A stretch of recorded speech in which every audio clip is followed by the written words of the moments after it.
Mä vaan oon syntynyt väärään vartaloon. Mun perhe oli köyhä duunariperhe, mutta mä en ikinä sopinut siihen muottiin. Mä en ensin uskaltanut puhua mun perheelle mun suuntautumisesta. Mä halusin olla jotain, niin kuin be somebody.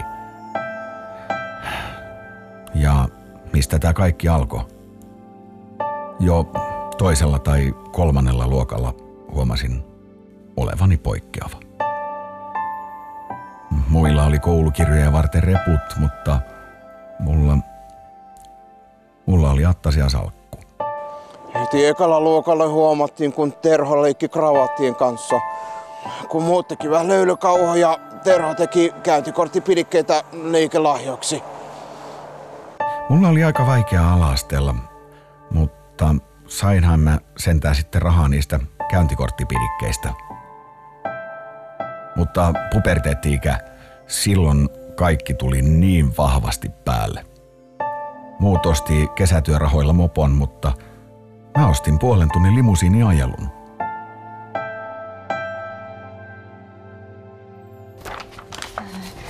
Terho.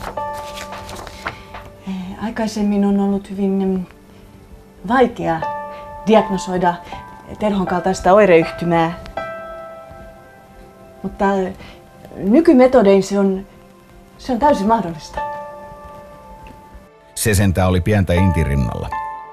Heti ensimmäisellä viikolla mä joudun putkaan, kun mut yllätettiin komentajahuoneesta sikaria polttamasta. Mut siihen vanhaan konjakkiin mä en koskenut, vaikka siitäkin mua syytettiin. Terho sanoi ei Volvolle ja halusi Mersun. Niin silloin ymmärsin, että hän kärsii erittäin vakavasta HNTJ, haluan näyttää toimitusjohtajasyndroomasta.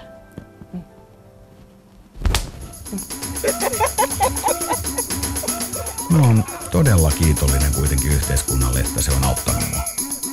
Mä en ikinä olisi mahtunut mun kavereiden kanssa duunariksi tehtaan liukuhihnalla. Onneksi mä hain apua ja sain sitä. Nyt ei tarvitse enää käydä töissä. No niin, jahdille! Mä oon saanut jahtiavustuksen. Mä saan reseptillä pukuja, sikareita, mitä mä ikinä haluan. Kiitos Kela.